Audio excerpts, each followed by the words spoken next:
Now, Fifth, when you continuously call Puff, does that affect your relationships in Hollywood? I don't call him gay. I said, Let me read it, Fifth. Oh my God. Sorry I can no longer help you guys. Soon you will all be gay and happy. You are all now left under leadership of Puffy Daddy. Report to the nearest rainbow. Dinner Thieves in theaters January. Oh, that's why he says things. He doesn't even know what he's saying is like fruity. You know what I'm saying? Like, he says something fabulous and he goes, yo.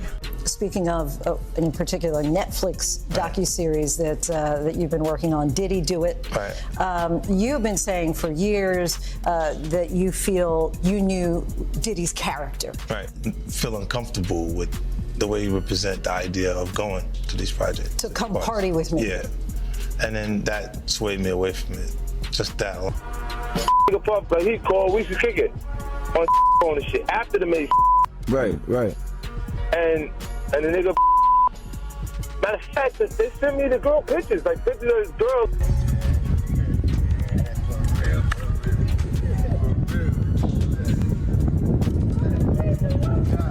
You're not going to believe what's happening in the music industry right now, because Burna Boy, yes, the global Afrobeat superstar, the man carrying Africa on his back, is reportedly sounding the alarm about his connection with Diddy.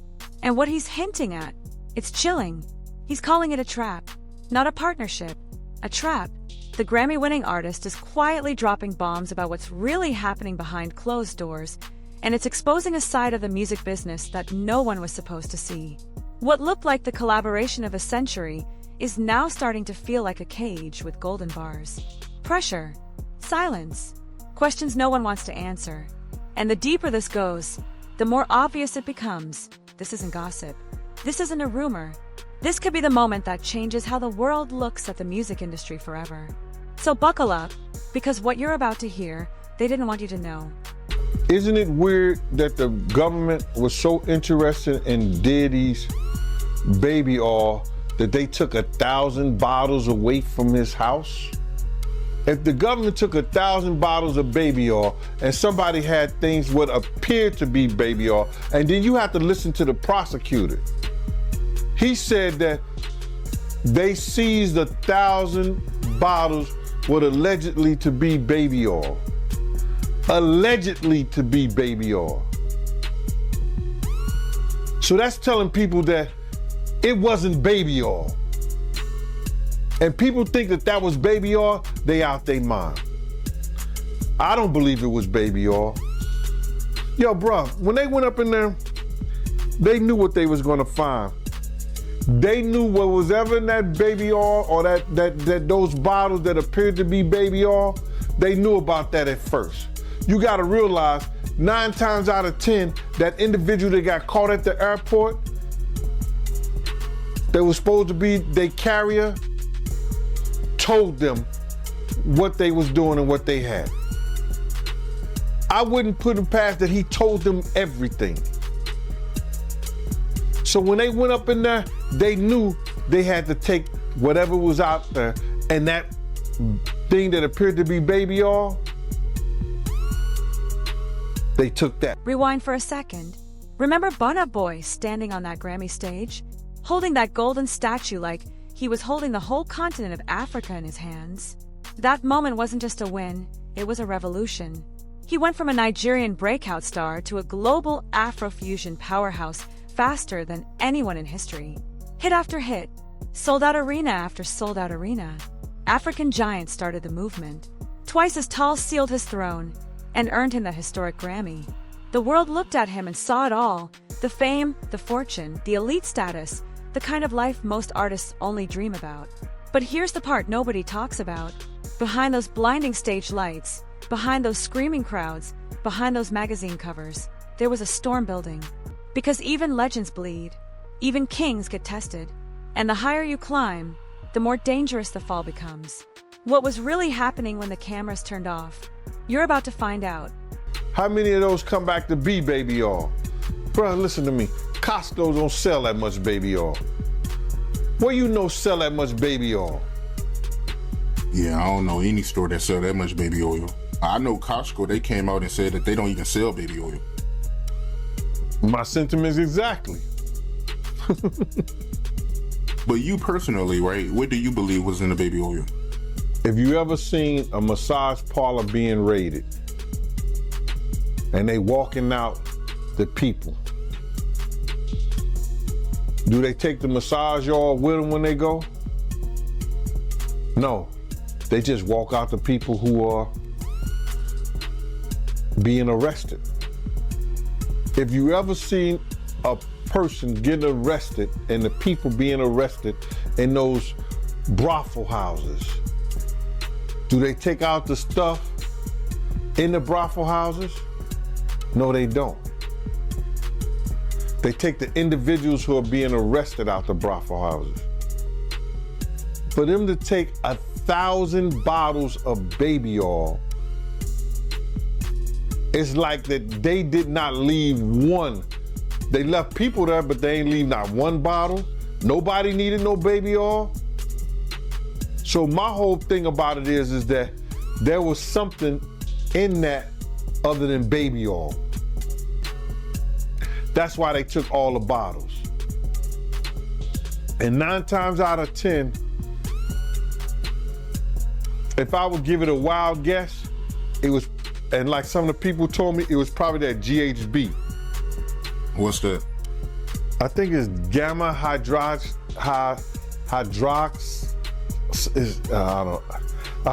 I looked it up, bro. Let me see. See if I can find it. I know this is just showing everything like that, but oh no. Let me. Yo, somebody tap dance or sing or do something, you know what I'm saying, while I'm doing this. Oh, here it go right here. It's gamma hydroxy butyric. What is its effect on the body? It's a euphoria, drowsiness, decreased anxiety, and memory impairment. It works on the nervous system and gives you this feeling of euphoria. So they take that and rub it on her, and you forget who you are, what you're doing. It can also give you memory loss, drowsiness, and that's under the DEA, the drug. Then, almost overnight, something shifted. Fans noticed it first. The energy was different. The posts felt strange. One day he's celebrating like the world is his, and the next, he's dropping cryptic messages that feel cold, tense, almost like a warning. People started piecing it together like a puzzle, line by line, post by post, and that's when one name exploded into the conversation. Diddy. Yeah, that Diddy. What looked like a dream alliance. Afrobeat's biggest star meeting one of the most powerful figures in the entire music industry suddenly started raising red flags everywhere. Because here's the thing, Burna Boy didn't need saving. He was already winning. He was already global. He was already untouchable. So why did the cracks start showing the moment Diddy entered the picture? Why did his freedom seem to shrink? Why did the spotlight suddenly feel like a spotlight and a leash? That's when fans realized, sometimes the price of a throne is way higher than anyone's willing to admit. No, you want to sit around and pretend to like bitch. That's what y'all do. And then you get these hard Jocelyn. So I'm just like curious. these are the you like half man. No disrespect, but Jocelyn rough. Them shoulders is. And the way she like running up on, I already know she done strapped up on you. Ooh. So Jack, let me ask you. There's one. Some of the shocking things I hear that mean with a harness. Oh.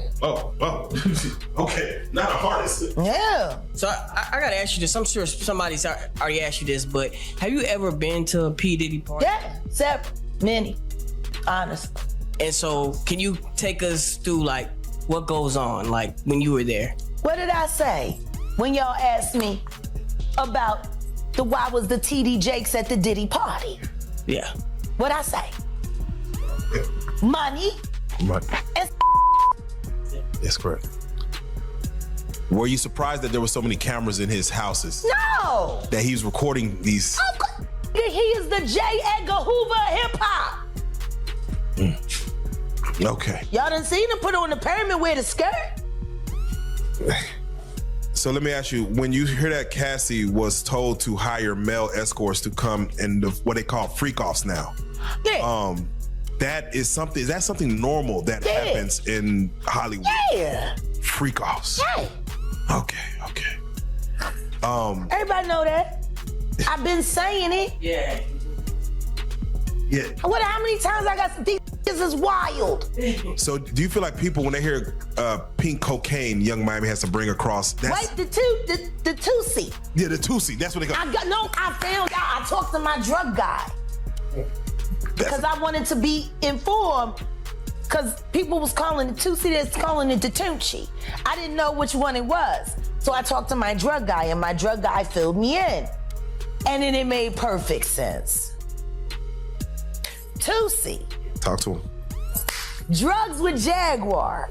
Let's talk. Drugs education. 101. So Tusi is the cocaine, but they take the ketamine and cook it up. And they fold it into the coke. Now, if you don't know what ketamine is what they call on the street Special K. It's a veterinary drug. It's a horse tranquilizer. Now, gay men have been using this for years. See, back in the day, if you went to a gay party or a gay rave, there were certain drugs that you would always find on hand. Viagra, ecstasy, Special K, and cocaine. Now, see, the cocaine keep you up all night, but unfortunately, it gives you limp noodle because of what the blood flow is. So you with a half-hard dick all night. So that's why you have the Viagra, to make sure that the dick involuntarily stays hard while you're numbing yourself with the coke. Now, see, the ketamine, that's a horse tranquilizer, so that relaxes all your muscles. You could get by 80 ton gorillas. You wouldn't feel a thing. So now, your dick is gonna stay hard, you numbed up, and you high. You got the ketamine in you, so you don't feel shit. And then you add the ecstasy to put in the feeling that you've now blocked out. And now you got a pump. Now you might be sitting there thinking, okay, how serious is this really? And the honest answer? It's way deeper than anyone imagined. Reports are coming out that Burna Boy's deal with Diddy wasn't just a partnership, it was a warning sign. A red flag dressed up in designer clothes. On the surface, it looked picture perfect. Burna brings the talent, the global fan base, the cultural firepower. Diddy brings the connections, the industry muscle, the power moves. Sounds like a dream team, right? But behind closed doors, a completely different story. Whispers are saying the agreement came loaded with restrictive terms, control over his revenue, control over his creative direction, even control over his tours. Every move tied to a condition, every one shadowed by a clause. What started as the opportunity of a lifetime slowly began to look like a beautifully wrapped trap, where the artist sings, but somebody else holds the keys. And that, right there, is where the nightmare really begins. Stuff that happened back in the day. And then maybe that if they knew there was gonna ever be a YouTube, or they knew there was gonna ever be social media, a lot of the stuff probably wouldn't have got played out like it did. But things happen, and these are just stories from the past. I would like to use that as, what you call that, just to clear the facts up what's going on. But it all started, we was in Atlanta. And this story starts when I'm with Puff, and he's in the exotic bookstores, and he's doing shopping, right? He's shopping, getting his stuff and everything like that. So, you know, this is the first time I was ever in an exotic bookstore with Puff. So, you know, I'm giving him his space. He's taking things off the shelves and stuff like that, because they gave him a brown paper bag. When they gave him a brown paper bag, he was just putting stuff in there. So I said, damn, you know, he got to go put it on the counter and, you know, show everybody what he's getting. So as he's going, I'm just looking at the places where he's picking stuff from, So there's one part he picked up some things from up here on my left side, and then he picked like quite a few of them down. I'm like, okay. He put them in the bag. So when I went by there and I looked up there, and it said butt plugs, and I was like, hey yo, I was messing with him because people don't understand.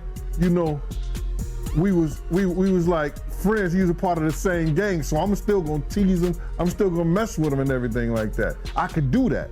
It wasn't just no security thing. So I say, yo, what are you getting this for? And it said butt plugs, and he was like, yo, can I do my shopping by myself? I said, yeah, you can do it by yourself, brother. And he started walking and everything like that. When he got to, I just waited at the counter. When he got to the counter, he didn't even have to show the guy nothing. He just gave the guy a wad of money.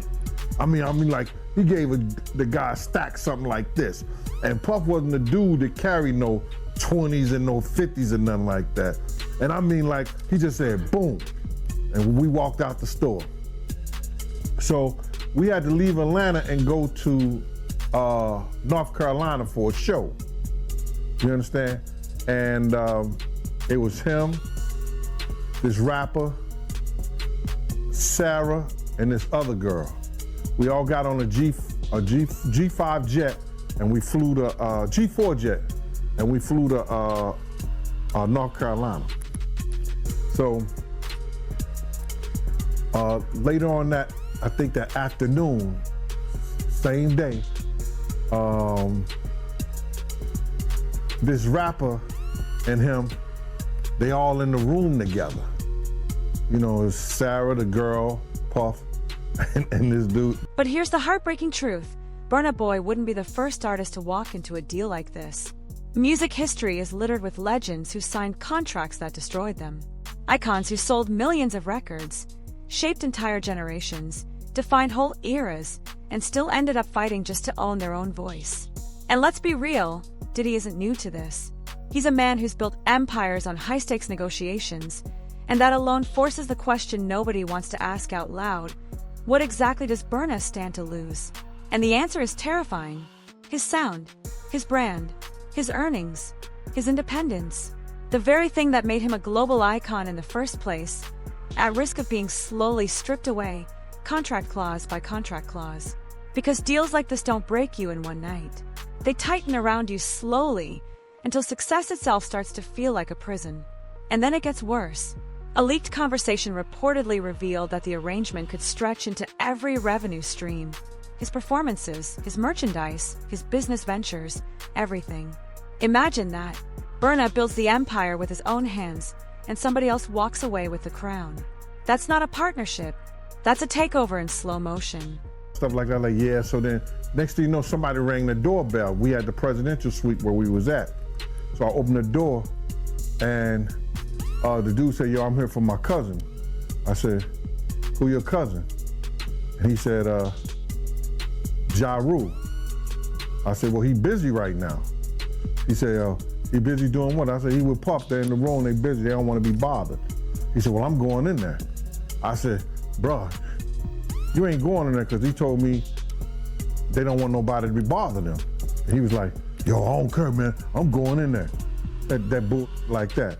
I said, yo, bruh, Jesus Christ had to come down here and take the air out of my body before you get in that room right there. Watch.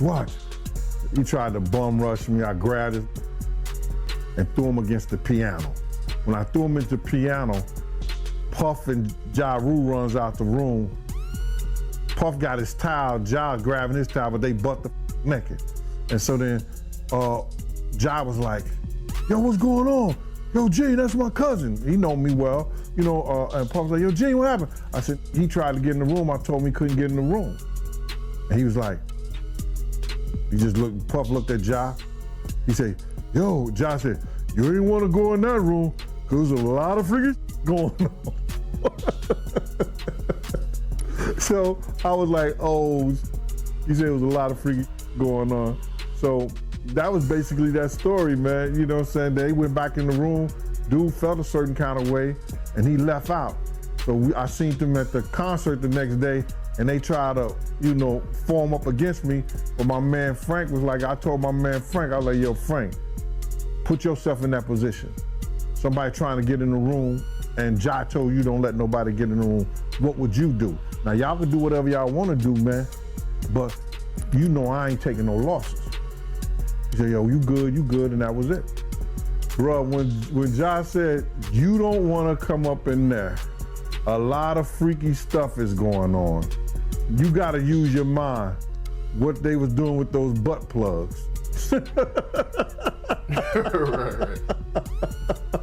You'd think with Diddy plugged into Burna Boy's circle, it would be nothing but wins. Hits stacked on hits, awards stacked on awards, pure dominance. But reports are painting a completely different picture, and it's not pretty. At first, yeah, everything looked flawless. Studio sessions splashed across social media, luxury moments, public praise, the kind of polished image that screams unstoppable. But the second the cameras turned off and the doors slammed shut, the mask came down. Tension, disagreements, clashes over money, battles over creative direction. What looked like the alliance of a decade slowly turned into a pressure cooker, and pressure cookers always explode eventually. Before long, the cracks weren't hiding anymore. They were showing. Because here's the brutal truth about the music industry. When the real work starts, the real challenges hit, and the cameras stop rolling, not every perfect partnership survives what's waiting in the dark. Enough money to He check. put the boots to that girl. She's supposed to be a good bitch. No matter who she with. All the time he putting a groom in her. Of course he thought it was still gonna work. He thinks he's God. Alright. Ain't doing shit. I raped the f out of that bitch, put the boots to her last time I seen her. Her and her trainer, boyfriend, husband. I don't get no. So you hear about stories of Diddy like shooting people, Yeah. blowing up cars. Yeah. Is he this gangster that behind the scenes that is that him or is that people Shout around? out to Wendy Williams, the first woman to uncover the homo thugs. That's what these down low bitches was called when Wendy first started talking about it in the 90s, the homo thug. She talking about Diddy. And then what's the stuff that's happening with Wendy Williams? Do you think this is all connection too? Of course. They've been waiting. He's been waiting. He was waiting for Kim. Remember? He was waiting. The casket was ready. She was literally casket ready. Some people are saying the whole Wendy Williams documentary that she's pretty much allegedly playing this way to keep herself safe from him, from any unaliving. It's been working for Orlando Brown. Why wouldn't it work for Wendy? To play crazy. Why wouldn't it work? Hey, no. Hey. The oosh goss, whoosh wash. Bop. Orlando's brilliant. Right. Yeah. Y'all spent time with him. We did. Yeah. He's highly intelligent. Yes. Imagine what it's been like to wear this character for this long. No. I can only... That he does is a character. Actually, the shit he does online is the best acting he does. Is he speaking truth? Of course he is. Yeah, no. We seen Quiet on set. Major pain in his ass. Literally. Since he was a kid. Man. And then eating milk. Well, talking about expensive pain in his ass. Wait, this is Philly you're talking about now. Wait a minute, Jack. Me. Wait a minute. He's a f***ing Fruit Loop. He Diddy fried. This is Philly. He's a deep fried. Period. He Diddy fried. He Diddy fried. He the Diddy do our bop. Me. Real rap. You think that audio that they put out was real? Yeah, that was him. Nicki put that out there. That Nicki recorded that at the off in the Calabasas. She been waiting to drop that shit on Meek. Oh, man. She just wasn't gonna tell nobody it was Diddy. But now that Diddy out there, why not? So then who's the guy who's claiming he recorded it? Oh, somebody that got paid? Yeah, he said like I was standing somebody outside the door. that got paid. Yeah. Just like it wasn't seminal fluid that Justin Bieber was wiping away from his mouth when he brought his face up from Odell Beckham's groin in a club with Trey Songz on the lookout. The images are there. Diddy-fied. Now let's break down the real power dynamic, because this is where it gets dangerous. On one side, you got Diddy, decades of influence, a Rolodex full of the most powerful names in entertainment, a man who knows how the machine works because he built the machine. On the other side, Burna Boy, pure raw creativity, a global fan base that moves in real time, an artist who didn't need a cosign to become a king. On paper, it looked like two titans colliding. In reality, fans started noticing something off. Burna's sound began shifting, but not in that exciting evolution way. More like something was being shaped from the outside, like his fingerprint was being smudged. And it didn't stop with the music. His interviews felt different. His energy felt held back. That fire, that unshakable confidence that made him Burna, suddenly sounded muted, like someone had their hand on the volume knob. What started as a headline-grabbing collaboration was quietly becoming a war. A war over his music, his image, his identity, his voice, and the silence around it. That was the loudest part of all. Because in this industry, silence isn't peace. Silence is the sound of someone losing control. With the kicking, the punching, they saw what they did to Cassie. They know did nobody in America like that. So now, these people are represented by a brand. Whether it's something about the music, clothing,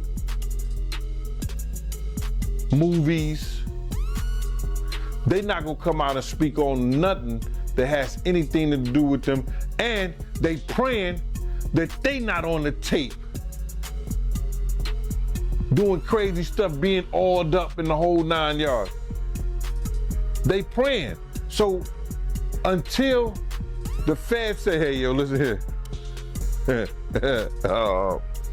We got you on, hey buddy, we got you on this tape, and girl looked like she was pretty young.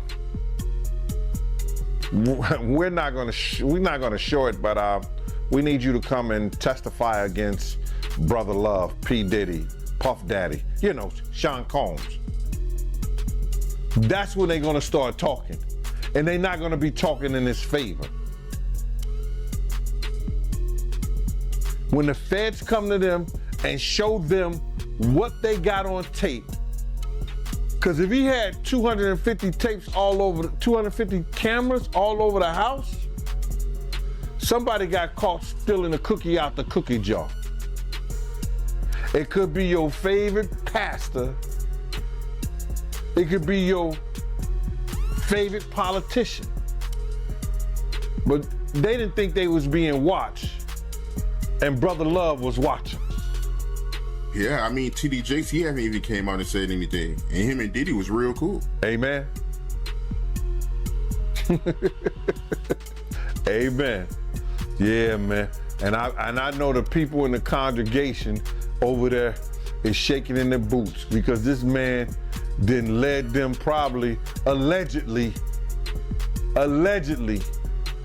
probably led them to damnation, because those people's hearts are gonna be broken if that man is seen on those tapes doing anything.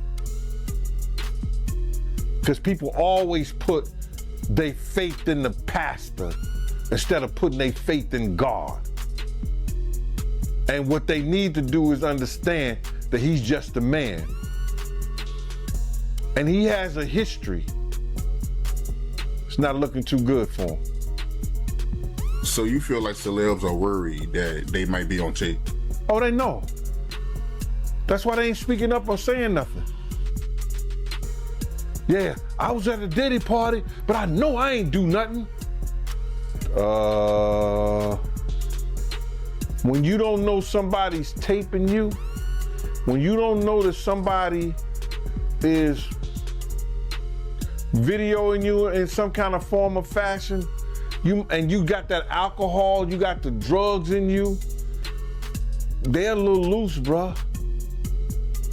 They let down all their inhibitions. The music is pumping. He said it himself. He got it so hot in there that you gotta take your clothes off. He said that himself, bruh. So a lot of them, like what he said? I think a lot of them was being swallowed. Have you ever been swallowed? They tell off on themselves all the time, man. You just gotta listen. But why do you think Diddy had all them hidden cameras? Bruh, when you that powerful, you didn't get that powerful without having 1 or 2 or maybe 3 ups on somebody. Diddy always been the type of individual that want to have ups on the next person no matter what they was doing. Like, he always played artists against each other. He did it to Big, he did it to Craig Mack. You understand? I said before, he did the stuff to Ja Rule, you know what I'm saying? So had the ups on Ja Rule so he could go after Jay-Z. You understand what I'm saying?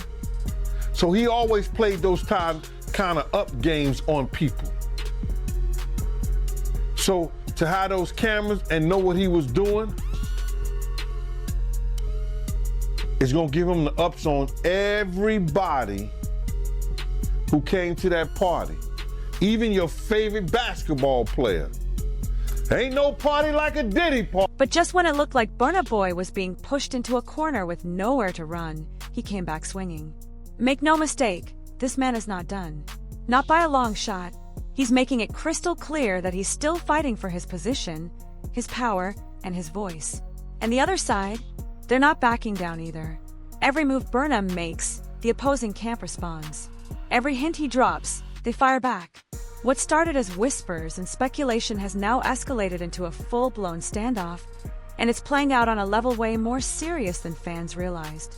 Both sides are dug in, both sides are watching, and neither one is willing to blink first. So the real question now isn't if something is going to break, it's when. Because this isn't just about a deal anymore. This is about power, legacy, and who really controls the future of one of the biggest stars in the world. And trust me, what comes next, you won't want to miss a single second of it.